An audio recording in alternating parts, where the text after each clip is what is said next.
Bonjour les enfants, bienvenue à une nouvelle leçon de l'EBI. Je m'appelle Tamara, je suis l'éducatrice de l'EBI à Nantes et je suis hyper contente d'être ici avec vous dans ce jour si spécial. Pour commencer, vous allez dire un bonjour, mais pas un bonjour quelconque, au camarade qui est à côté de vous. Vous allez lui dire un bonjour bien joyeux. Et si c'est la première fois que vous le voyez, vous allez dire également bienvenue à l'EBI, d'accord? 1, 2, 3, tous ensemble. Bonjour! Et pour ceux qui sont là pour la première fois, bienvenue à l'EBI. Je suis sûre que vous allez vous amuser aujourd'hui et que vous allez apprendre beaucoup de choses, d'accord? Donc maintenant, on a déjà dit bonjour à nos amis. Maintenant, il nous manque quelque chose. Et je voudrais savoir qui ici sait ce qui manque pour qu'on puisse commencer notre leçon. Levez la main haute comme ça. Ah, très bien. Donnez-moi la réponse. Je vous écoute. Ah, la prière, c'est vrai, nous n'avons pas encore fait la prière. Alors, sans plus tarder, levez-vous. On va laisser la paresse de côté. Si vous avez sommeil, faites un peu comme ça pour vous réveiller. Et nous allons prier, d'accord? Nous allons remettre cette leçon entre les mains de Dieu pour qu'il puisse nous donner la direction, les enfants, pour qu'il puisse nous montrer ce que nous devons faire pour lui faire plaisir, d'accord? Alors, placez la main au niveau de votre cœur, fermez vos yeux et concentrons-nous à la prière. Maintenant, ce n'est pas le moment de parler aux camarades, ce n'est plus le moment de dire bonjour. Maintenant, c'est le moment de nous concentrer à la leçon, à la prière, d'accord? Alors, fermez vos yeux. Seigneur Jésus, nous te remercions, Seigneur, pour cette journée si spéciale.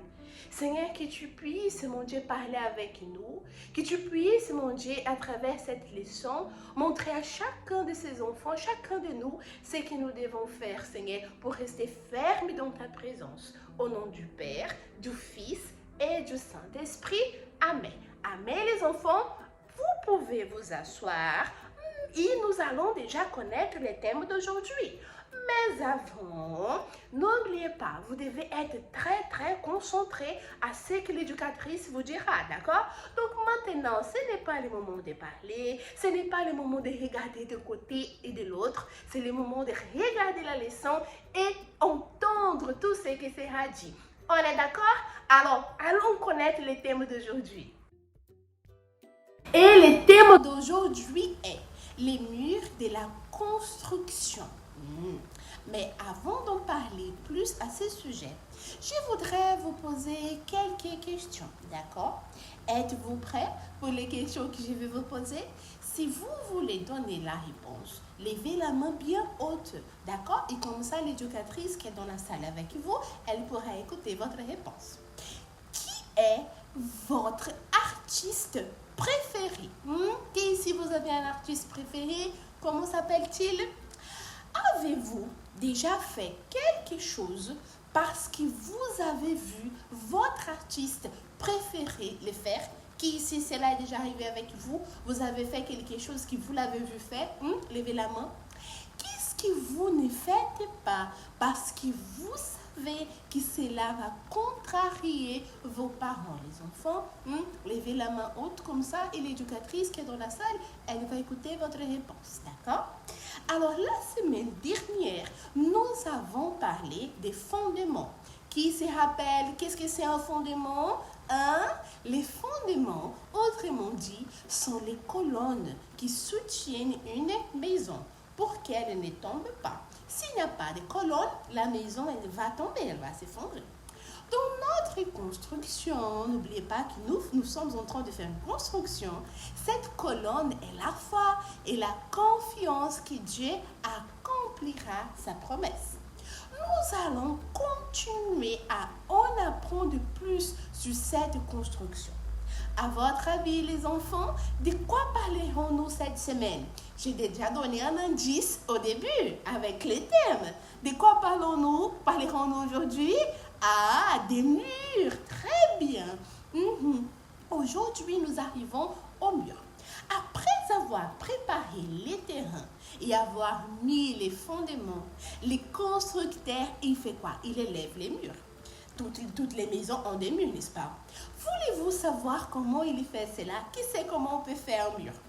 Il prépare une pâte de ciment et la met entre les briques pour bien coller une brique à l'autre et ainsi former un mur, les enfants, bien solide. Ah oui.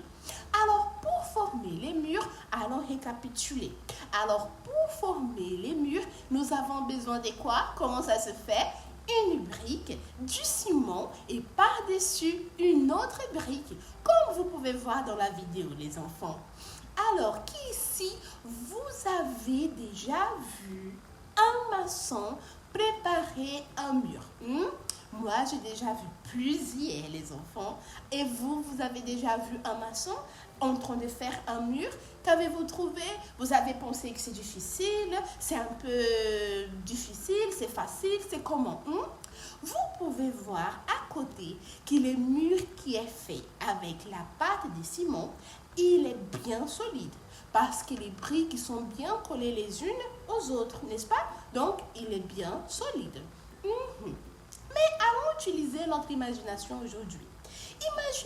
Imaginez si au lieu de mettre du ciment, les constructeurs mettent de la farine de blé. Oui, la farine qu'on utilise souvent pour faire des gâteaux. Pour faire les murs, qui pensez-vous ces murs vont tenir? Imaginez une brique, la pâte faite avec la farine et une brique par-dessus. Aïe, aïe, aïe! Est-ce que ces murs va-t-il pouvoir tenir? Que pensez-vous? Je vous laisse le temps pour réfléchir. Parlez bien fort avec moi. Non! Parlez plus fort, je n'ai pas entendu. Non! Ces murs ne vont pas tenir. Regardez la vidéo qui est à côté. Les briques ne sont pas bien collées parce que la farine, ce n'est pas le bon matériel. Et les murs, il n'est pas du tout solide, n'est-ce pas? Ce n'est qu'en utilisant les bons matériels que les murs vont pouvoir faire quoi? Tenir. J'ai même une image à vous montrer. Regardez, le monsieur qui va construire un mur, n'est-ce pas? Les constructeurs. Et lequel il doit utiliser? Quel matériel il doit utiliser, les enfants, à votre avis? Du ciment ou de la farine de bleu? Si vous avez été attentif, vous connaissez la réponse. Du ciment, n'est-ce pas? Pour la construction de notre vie pour que la construction de notre vie avec Dieu réussisse, nous avons aussi besoin de deux choses très importantes. Est-ce que quelqu'un les connaît? Ces deux choses importantes, levez la main haute comme ça. Qui a la réponse? Parlez bien fort pour qu'on puisse écouter. Ah, très bien. Ce sont les principes et les valeurs que nous apprenons et suivons. Je vais vous expliquer un peu plus. Les principes sont des enseignements que nous recevons et valorisons. Ils nous montrent ce qui est correct ou incorrect. C'est comme les choses que vous ne faites pas parce que vos parents vous ont enseigné que c'était incorrect. Les valeurs, ce sont des comportements que nous avons en raison de nos principes. J'ai une image ici à vous montrer. Donc, les principes, ce sont les premiers enseignements que nous apprenons. Les bons principes viennent de Dieu. Les mauvaises viennent du monde. Les valeurs, ce sont nos comportements qui suivent ces principes. Donc, par exemple, nous savons, nos parents nous ont appris que taper un ami, ce n'est pas bien, c'est incorrect. Donc, on ne fait pas. D'accord? Donc, c'est ça, principe et valeur, les enfants. Très bien. Donc, continuons maintenant notre leçon d'aujourd'hui. Ah, je sais que vous êtes très attentifs. Il existe des bons et des mauvais principes. Et c'est vous qui choisissez lesquels vous allez suivre. Par exemple, si vous faites ce que votre artiste préféré, rappelez-vous de lui, dit et fait, vous suivrez ses principes à lui. Qui a déjà vu un artiste avoir un mauvais comportement, comme dire un gros mot, mentir ou être mal poli? Moi, j'ai déjà vu des artistes se comporter comme ça. Et à votre avis, c'est comme ce genre de comportement, c'est un bon comportement? C'est un bon principe? C'est une bonne valeur? Ces comportements sont-ils bons ou mauvais? À votre avis, les enfants, je vous pose encore la question. Ah, je vous écoute parce que je suis sûre que vos parents ne vous ont pas appris à dire des gros mots.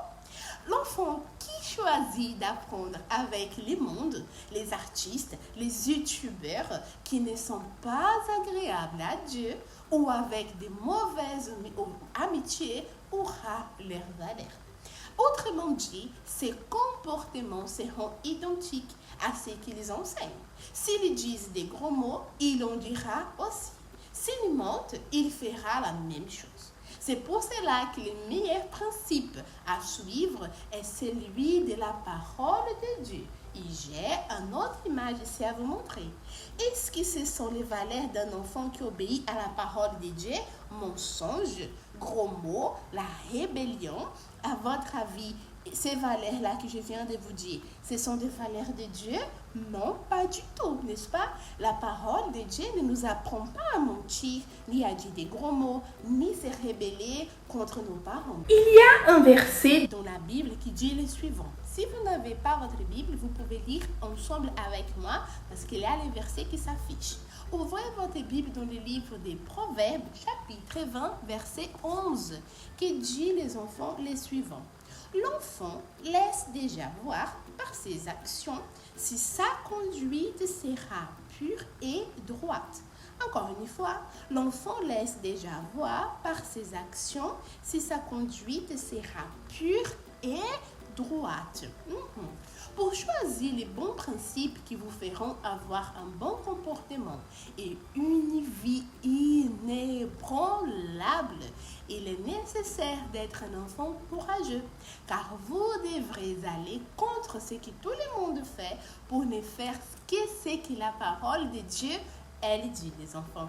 Nous allons en parler plus ce mercredi, d'accord? Maintenant, j'aimerais prier pour vous qui désirent suivre les principes de la parole de Dieu et qui avez besoin de courage pour renoncer à ce que le monde vous offre, d'accord? Donc, encore une fois, nous allons nous lever, bien concentrés, en silence. Nous allons placer la main au niveau de notre cœur et nous allons prier pour demander à Dieu cette force pour suivre ses commandements, ce que sa parole dit. D'accord? Alors concentrez-nous à la prière.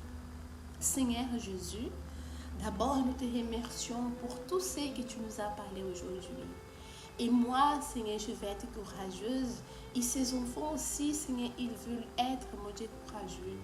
Alors que tu puisses venir, Seigneur, avec ton Saint-Esprit, là où se trouvent ces enfants, Seigneur, peu importe l'âge, s'ils sont petits, s'ils sont grands, mais je détermine qu'ils puissent avoir ce courage maintenant pour dire non aux principes et valeurs du monde et oui, Seigneur, pour ce que ta parole dit. Seigneur, je remets la vie de chaque enfant entre tes mains au nom du Père, du Fils et du Saint-Esprit. Amen. Amen les enfants. Donc n'oublions pas, nous devons avoir les principes et valeurs de la parole de Dieu. D'accord? Aujourd'hui, nous avons parlé à sujet des principes et valeurs, n'est-ce pas? Alors, pour voir si vous avez bien compris notre leçon, nous avons préparé 3 récipients. Le premier qui dit principe du mal, le deuxième principe de Dieu et le troisième valeur. Ici, j'ai plusieurs valeurs et vous allez me dire si c'est un principe du mal ou un principe de Dieu. D'accord? Allons prendre les premiers principes. À être gentil. Alors, c'est un principe de Dieu ou un principe du mal? De Dieu, n'est-ce pas? Très bien, donc on va le mettre là. Et la deuxième valeur, c'est la rébellion. À votre avis, c'est un principe de Dieu ou un principe du mal? Du mal, très bien, donc on va le mettre de ce côté. Une troisième valeur, dire la vérité. À votre avis, je vais dans quel récipient? Un principe de Dieu ou principe du mal? Dire la vérité, principe de Dieu. Très bien, les enfants. Et un dernier, pour que nous puissions finir notre pratiquement d'aujourd'hui, gros mot. Cette valeur-là, je la mets où? Principe du mal ou principe de Dieu? Oh Ah, bien sûr, c'est le principe de Dieu. Oh non, pas du tout, éducatrice. Selon tout ce que nous avons appris aujourd'hui, dire des gros mots, ce n'est pas un principe de Dieu, mais du mal, n'est-ce pas? Donc, très bien. Tout cela, c'est pour que vous puissiez mettre les enfants en pratique tout ce que nous avons appris aujourd'hui à l'éveil. Après avoir fait notre pratiquant, nous aurons aussi notre activité où vous allez dessiner ou écrire si ton comportement montre des valeurs qui correspondent au principe du mal, soyons sincères, et de l'autre côté, de ce côté, dessine ou écrit quel comportement tu auras à partir d'aujourd'hui qui montrera les valeurs qui correspondent au principe de Dieu. D'accord les enfants? Bon, après notre activité, nous aurons également les mémorisons pour qu'on puisse maîtriser notre verset par cœur. Qui ici, vous vous rappelez du verset? Il disait le suivant. Ah, pardon, je vais le mettre en ordre là. L'enfant laisse déjà voir, n'est-ce pas, par ses actions, si sa conduite sera pure et droite. Nous avons lu le livre des Proverbes, chapitre 20, verset 11.